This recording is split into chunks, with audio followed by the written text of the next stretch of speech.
क्षण में हम सदा ही किसी अन्य के सुझाव, सूचना, मंत्रणा या परामर्श को आधार बनाते हैं और हमारे भविष्य का आधार हमारे आज लिए गए निर्णय के ऊपर होता है। तो क्या हमारा भविष्य किसी अन्य के परामर्श, किसी अन्य के सुझाव का फल है? क्या हमारा संपूर्ण जीवन किसी अन्य की बुद्धि का परिणाम? क्या हमने कभी विचार किया है? सबका अनुभव है कि भिन्न भिन्न लोग एक ही स्थिति में भिन्न भिन्न परामर्श देते हैं। मंदिर में खड़ा भक्त कहता है कि दान करना चाहिए और चोर कहता है कि यदि अवसर मिले तो इस मूर्ति के श्रृंगार चुरा। धर्म से भरा हृदय धर्ममय सुझाव देता है और अधर्म से भरा हृदय अधर्म का परामर्श देता है। धर्ममय सुझाव का स्वीकार ही मनुष्य को सुख की ओर ले जाता है, किंतु ऐसे परामर्श का स्वीकार करना तभी संभव होता है जब हृदय में धर्म हो। अर्थात किसी का सुझाव अथवा परामर्श स्वीकार करने से पूर्व स्वयं अपने हृदय में धर्म को स्थापित करना क्या आवश्यक नहीं? स्वयं विचार कीजिए।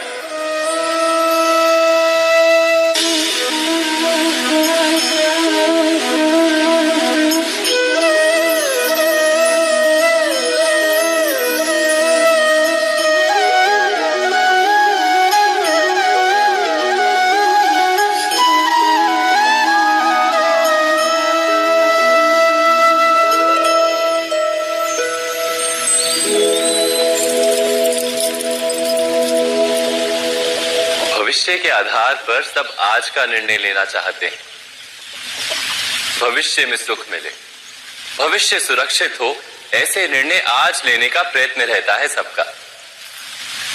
आप अपने जीवन को देखिए, क्या आपके अधिकतर निर्णय के पीछे भविष्य का विचार नहीं होता? और हो भी क्यों ना, अपने जीवन को सरल और सुखमय बनाने का प्रयत्न करने का अधिकार सबका है। पर भविष्य तो कोई नहीं जानता, केवल कल्पना ही की जा सकती है। तो जीवन के सारे महत्वपूर्ण निर्णय कल्पनाओं के आधार पर ही करते हैं हम। क्या निर्णय करने का कोई तीसरा मार्ग हो सकता है? विचार कीजिए। सारे सुखों का आधार धर्म है और वो धर्म मनुष्य के हृदय में बसता है। तो प्रत्येक निर्णय से पूर्व स्वयं अपने हृदय से ये प्रश्न अवश्य पूछ लेना कि ये निर्णय स्वार्थ से जन्मा है या धर्म से। क्या इतना पर्याप्त नहीं?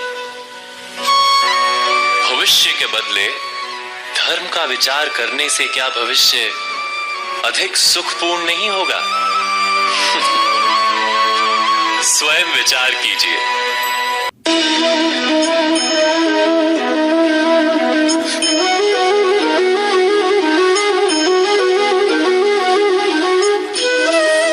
जीवन का हर क्षण निर्णय का क्षण होता है। प्रत्येक पद पर दूसरे पद के विषय में कोई निर्णय करना ही पड़ता है और निर्णय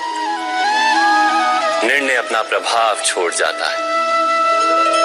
आज किए गए निर्णय भविष्य में सुख अथवा दुख निर्मित करते हैं, ना केवल अपने लिए, अपने परिवार के लिए भी, आने वाली पीढ़ियों के लिए भी। जब कोई दुविधा सामने आती है तो मन व्याकुल हो जाता है, अनिश्चय से भर जाता है।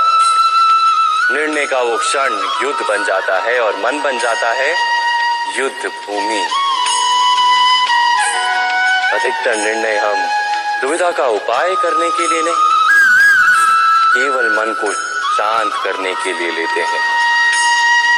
पर क्या कोई दौड़ते हुए भोजन कर सकता है? नहीं।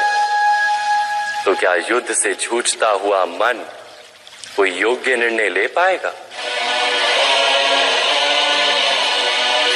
वास्तव में शांत मन से जब कोई निर्णय करता है तो अपने लिए सुखद भविष्य बनाता है, किंतु अपने मन को शांत करने के लिए जब कोई निर्णय करता है तो वो व्यक्ति भविष्य में अपने लिए कांटों भरा वृक्ष लगाता है। स्वयं विचार कीजिएगा। कभी आप ब्रह्म मुहूर्त में जगे?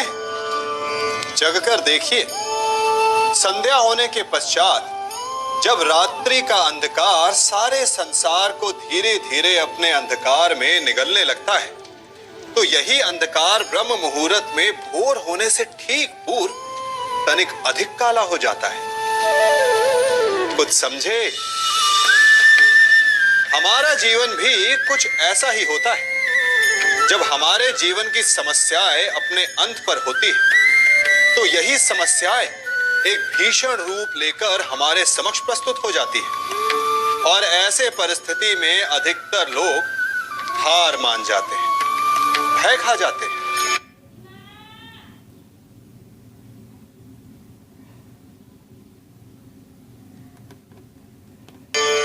कभी आप ब्रह्म मुहूर्त में जगे? जगकर देखिए, संध्या होने के पश्चात जब रात्रि का अंधकार सारे संसार को धीरे धीरे अपने अंधकार में निगलने लगता है, तो यही अंधकार ब्रह्म मुहूर्त में भोर होने से ठीक पूर्व तनिक अधिक काला हो जाता है। कुछ समझे? हमारा जीवन भी कुछ ऐसा ही होता है। जब हमारे जीवन की समस्याएं अपने अंत पर होती है, तो यही समस्याएं एक भीषण रूप लेकर हमारे समक्ष प्रस्तुत हो जाती है और ऐसे परिस्थिति में अधिकतर लोग हार मान जाते हैं, भय खा जाते हैं। परंतु यदि आप हार ना माने, भय ना खाएं, दृढ़ रहें, निरंतर आगे बढ़ते रहें, तो प्रकाश के रूप में हमारा स्वागत करने के लिए सूर्य उदय सदा हमारे समक्ष प्रस्तुत रहेगा।